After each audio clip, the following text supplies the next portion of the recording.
আপনার বিচক্ষণতা আরেক ধরনের। বিচক্ষণতা টোটাল এনভায়রনমেন্ট থেকে ইনপুট বা উৎপন্ন হওয়া একটা মানসিক যে আপনার যে দক্ষতা, এটার নাম হচ্ছে বিচক্ষণতা।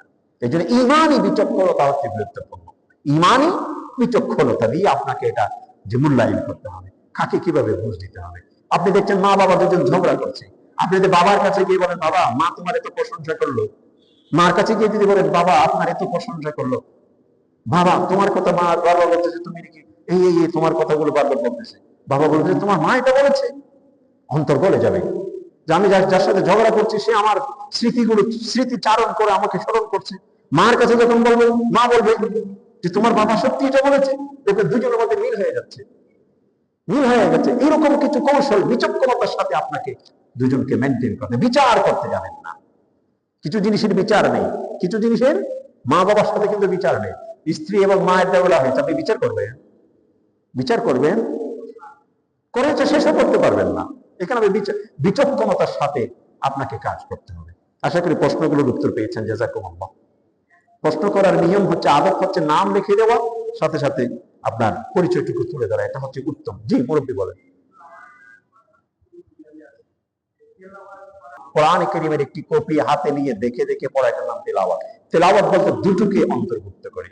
আপনি দেখে পড়লে সেটাও হবে, আপনার মেমোরিতে আছে সেটাও কিন্তু আপনি পড়তে পারবেন। তবে আপনার মেমোরিতে আছে, আপনি ভাবতেছেন অন্য কিছু, কিন্তু মুখে উচ্চারণ করতেছেন, যেটা আমাদের নামাজে আমরা অনেক সময় করি, যে সূরাতুল ফাতিহা পড়তে আলহামদুলিল্লাহ, কিন্তু আমার মন কিন্তু ব্যবসায়ী প্রতিষ্ঠানে, মন কিন্তু রাস্তায়, মন কিন্তু বাড়িতে। হ্যাঁ, এরকম না।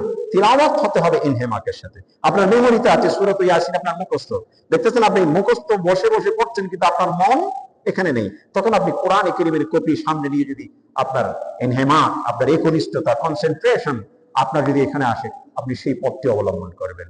এটা যে কোনোটা শর্ত নয় যে দেখে পড়তে হবে বা মুখস্থ পড়তে হবে, এরকম কোনো শর্ত না। ডিপেন্ড করে আপনার একনিষ্ঠতা কতখানি। আশা করি উত্তর পেয়েছেন। আসসালামু আলাইকুম ওয়া রাহমাতুল্লাহ। জি ভাইজান একটা প্রশ্ন করতে চাইছিলেন। জি, সর্বশেষ প্রশ্ন।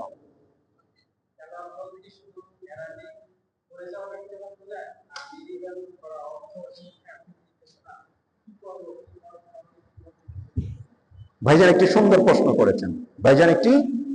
প্রশ্ন করেছেন। তেলাওয়াত কিন্তু দুই ধরনের। যে আমি এখন তেলাওয়াত করছি, ওয়ালাউ আন্না আহলাল কুরআন আমাত্তাকাউ লাফাতাহনা আলাইহিম বারাকাতিন মিনাস সামাই ওয়াল আরদ, আমি এটা যে পড়লাম, এখানে কিন্তু আমি কি বলতেছি যে বুঝে ফেলেছি, আমি কিন্তু বুঝে পড়েছি। আরেকটা হচ্ছে আমি এমনি পড়লাম কিন্তু বুঝলাম না। এখন তিলাওয়াত বলতে কোনটিকে বোঝায়? ভাইজানের প্রশ্ন খুবই গুরুত্বপূর্ণ। প্রত্যেকটা আমলের কিছু দরজা আছে, কিছু দরজাত, স্তর, নামাজের স্তর আছে। আল্লামা ইবনুল কাইয়িম আল জাওজি রাহমাতুল্লাহি আলাইহি, আল্লামা ইবনুল কাইয়িম আল জাওজি আরবের একজন স্কলার, তিনি 3 খণ্ডের একটি বই লিখেছেন, মাদারিজুস সালিকিন ফি মানাজিল ইয়াকা না'বুদু ওয়া ইয়াকা নাস্তাঈন। ইংরেজি ভাষায় অনুবাদ হয়েছে, বাংলা ভাষায় অনুবাদ হয়েছে কিনা আমার জানা নেই। ইংরেজি ভাষায়, আন্তর্জাতিক ভাষায় এটা অনুবাদ হয়েছে। সৌদিতে অনেক সময় এগুলো বিতরণও করে। অনেক সময় এই কিতাবের মধ্যে আপনার নামাজের কোয়ালিটি, নামাজের স্তর বিন্যাস করেছে। প্রতিটি আমলের এক একটি স্তর বিন্যাস হয়েছে। যে ব্যক্তি অর্থ বুঝে না, শুধুমাত্র বিশুদ্ধ শব্দ উচ্চারণে যদি পড়ে যায়, এটা এক দরজার তিলাওয়াত। আর যে ব্যক্তি শব্দ উচ্চারণ করে পড়ছেন, সে সাথে অর্থ তার হৃদয়কে স্পর্শ করছে, যেখানে শাস্তির কথা তার শরীরের মধ্যে একটি প্রকম্পন সৃষ্টি হচ্ছে, যেখানে জান্নাতের কথা সেখানে তার অন্তরে আনন্দ পাচ্ছে, যেখানে আমলের কথা বলছেন সেখানে আমলের প্রতি তার উৎসাহ উদ্দীপনা সৃষ্টি হচ্ছে, যেখানে আল্লাহ পাকের একটি সৃষ্টি জগতের কথা আসে, তখন আল্লাহর কুদরতের প্রতি তার বিশ্বাস জন্মাচ্ছে। এটা হচ্ছে অর্থ বুঝে।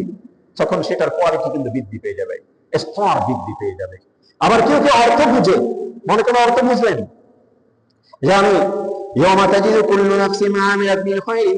আমি অর্থ বুঝতেছি, কিন্তু অর্থ বুঝার সত্ত্বেও সেখানে আমার গভীরতায় যাচ্ছি না।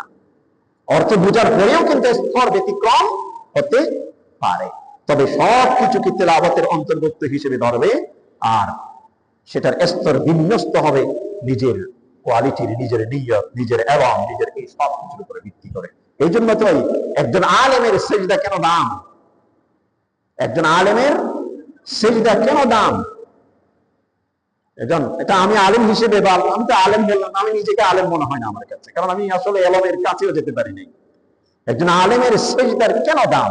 একজন আলেম যখন সেজদা দেয়, পৃথিবীর জগতের সবকিছু সম্পর্কে যে তার নলেজ আছে, এই সবকিছুকে নিয়ে সে মাথা নত করে।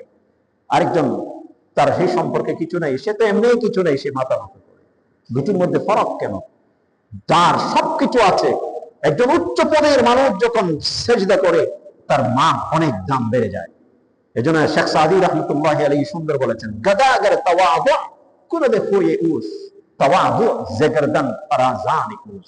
ভিক্ষুক যদি বিনয় হয়, এটা তেমন শোভা সৌন্দর্যের বিষয় না। ভিক্ষুক সে তো ভিক্ষাই করে, ভাই একটা 5 টাকা দিবে, সে তো আপনার সামনে এমনি বিনয় হবে। আর যার অনেক কিছু আছে, সে যখন আপনার কাছে গিয়ে বলবে, ভাই যান আমাকে একটা বিষয় জানতে চায়, একটা বিষয় করতে চায়, আপনি কি কাজটা একটু করবেন, বিনয়, তার এই বিনয়ের অনেক দাম, এই বিনয়ের মূল্য অনেক বেশি। এই জন্য একজন ভিক্ষুক সে আল্লাহর দরবারে সে সেজদা দিতেই পারে। আরেকজন যার দুনিয়াতে সবকিছু আছে, এরপর সবকিছুকে বিসর্জন দিয়ে বিনয়ের সাথে সে যখন একটি সেজদা দিবে, সেটার কোয়ালিটি, সেটার মান, সেটার স্তর কিন্তু অনেক উপরে উঠে যায়। এই জন্য ভাইজান আশা করি উত্তর পেয়েছেন। আল্লাহ পাক আমাদের সকলকে কোয়ালিটি সম্পন্ন আমলের তৌফিক নসিব করুন। আসসালামু আলাইকুম।